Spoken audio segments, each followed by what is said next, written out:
सासे रुंसारि जालांबाय बेवहाय जोंहा दुलाराय ब्रह्म धर्म आफादनि जानानै एबा जों गहपुर आनसलिकनि जानानै गोबां गोसो गोरबोआव सुख'हायै दुखु थाबाय।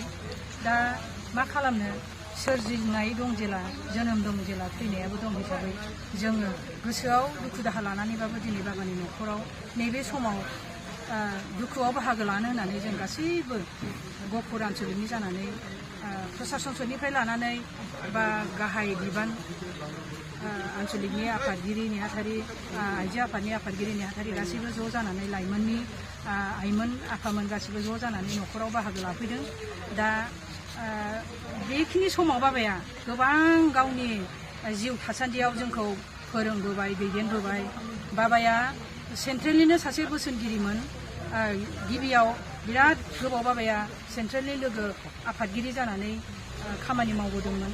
दा बिसेसकै जोंखौ गहपुर आनसलिकनि जानानै बाबाया गोबां बोसोन होबोबाय, जोंखौ फोरोंबोबाय। लाफा लाफा सानजा टु सोनाब जोंखौ प्रसार खालामनो फोरोंबोबाय। आइजो आफादा माबायदि न'खर लाखिनांगौ, माबायदि धोरोम सिबिनांगौ, माबायदि धोरोमाव गोजोमनांगौ, गथ' गथायखौ माबायदि फोरोंनांगौ, माबायदि धोरोमखौ गोबानानै रायजो जायोबा न'खरा सुखु सान्ति जायो, बेखौ गोबां रग' रग' बाबाया जोंनो फोरोंलांबाय।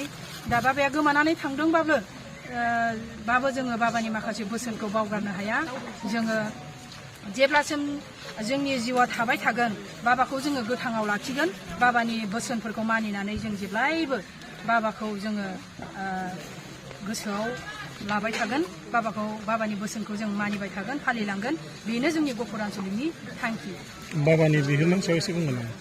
बाबाया गिबि जोंनि दुलाराय ब्रह्म धोरोम लाइमोन आफादखौ जेब्ला दाजेनदोंमोन अब्लानिफ्रायनो माखासे लाइमोन आफादखौ दाथ'वा होननानै एसे बुंदोंमोन।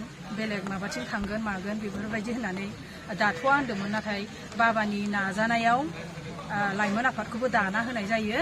आरो बै समनिफ्रायनो बाबाया बोसोनगिरि महरै लाइमोन आफादानो जा, आइजो आफादानो जा, गागि आफादानो जा जोंनि ब्रह्म धोरोमाव गोजोमनानै लागातार माने खामानि मावबोबाय थानायखौ जों नुदों। आगुनि गहपुर आनसलिक ब्रह्म धोरोम आफादनि आफादगिरि लोगोसे दुलाराय ब्रह्म धोरोम आफादनि सिगांनि लोगो आफादगिरि आरो बिनि उनाव बोसोनगिरि मानगोनां सुनिल ब्रह्म मोसाहारि, बे बाबाया जोंनि गेजेरनिफ्राय मैया नि समाव रुंसारि जालांबाय। दा जोंनि गोसोआव जोबोद दुखु मोनदों। जिहेतु जों बाबाखौ जोंनि धोरोमनि मावनां हाबाफारिफ्राव लोगो मोनबाय थादोंमोन। गोबां बोसोन होदोंमोन बाबाया। दा बे बोसोनफोरखौ जोङो उनाव मावलांनो हागोन ना हाया बेखौ जोंहा सन्देह दं। अब्लाबो जोङो बाबानि बोसोन बायदियैनो जोंनि जि धोरोमनि मावनां हाबाफारि बेखौ जों मावनो थाखाय सेस्था खालामगोन। दिनै जोंनि गेजेराव बेनो माने गोनां जोंनि धोरोमगुरु बाबामोनहा जोंनि गेजेरनिफ्राय रुंसारि जालांबाय।